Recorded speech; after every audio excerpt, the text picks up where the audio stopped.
Hey, what's up guys? It's Rick with the Digital Divide, and since we're in spooky season, I decided to make a video on Marvel's history with horror. I'm a huge fan of horror. If anyone watches the channel, you'll know this, so I have a lot of horror-themed comic books, and I'm super into the genre.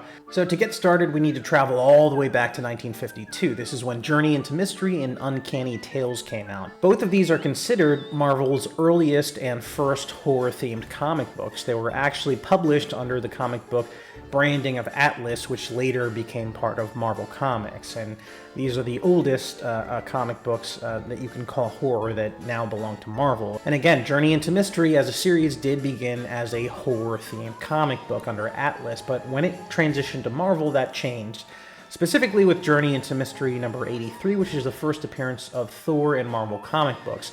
When that happened, thematic tones of the comic book gradually changed from horror to just general superhero stuff, so it kind of lost that focus. And again, Uncanny Tales came out that same year, and again started off being published by Atlas, which was later folded into the Marvel branding, but when it went to Marvel, unlike Journey into Mystery, this remained a horror-themed comic book throughout its entire run. So in 1954, in order to make comic books safer to read for younger readers, the Comic Book Authority was created, and it was a self-regulating program by the comic book publishers to govern content in comic books. Over the years, though, the Comic Book Code Authority has been largely phased out and no longer exists, but any comic books that came out before 1954 are considered pre-code comic books, and they are highly valuable. If you get on eBay, just type in Tales from the Crypt. Almost all of these books are considered pre-code, so they're all, I think they run from 1939 to the late 50s, if I'm not mistaken, maybe even into the 60s, but you can see all of them go for hundreds or thousands of dollars, regardless of their key significance. And that's because they're golden age comics that were pre-code, which means they weren't regulated as heavily as everything that came out afterwards, meaning they were a lot more serious in tone and could be a lot more graphic. Next came Tower of Shadows, and this was released in 1969 and ran until 1975. There were only a total of 9 issues released in this run. After the 9th issue, the title was changed to Creatures on the Loose. Creatures on the Loose, number 10, which is the first issue, was also the first appearance of King Kull. And I actually owned that one and sold it, not realizing its significance back in the day, and I kind of regret that now. But once it became Creatures on the Loose, the themes became less horror and more fantasy-themed, more sword and sorcery.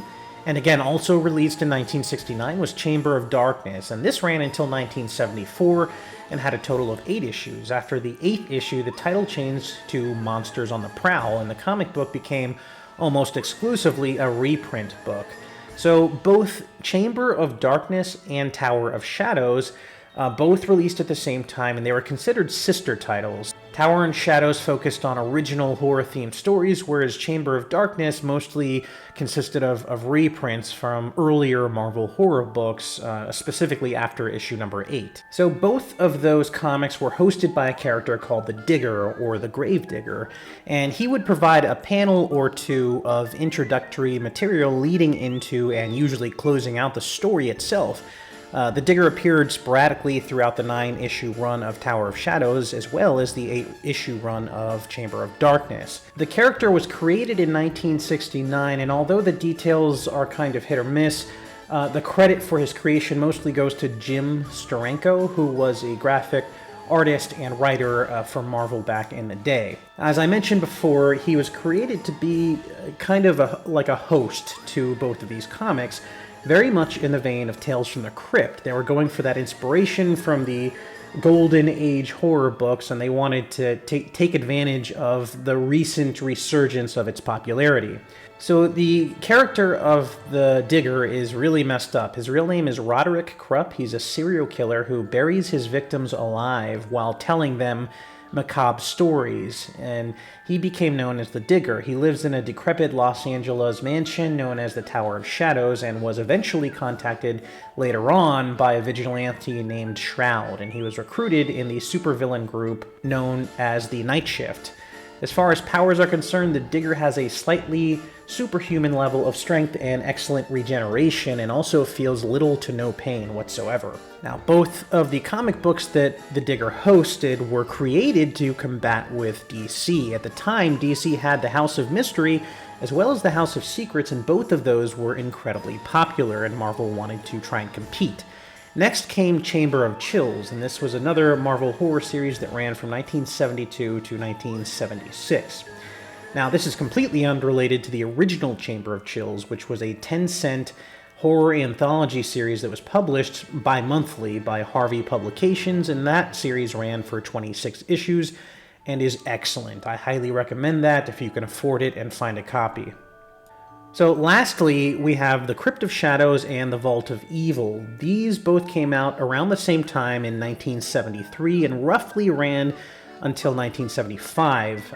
The Crypt of Shadows in particular actually was rebooted in 2022, and a new series actually just launched in 2023 as well. So this is a series that is very much ongoing. As I mentioned before, I love horror, and I'm grateful to have the first issue of Ghost Rider here, which is the first comic book I spent over $1,000 on. I also have the first appearance of Morbius here. It's not a particularly high grade, but I'm happy to have it because, again, I love horror stuff, and that's Marvel's first original vampire character. Speaking of vampires, I also have the Tomb of Dracula #1, the first appearance of Dracula in Marvel Comics. I also have the first appearance of Werewolf by Night, which is Marvel Spotlight #2. This was a pretty expensive book, and I have a relatively high grade. I still need to get that sent in to get officially graded.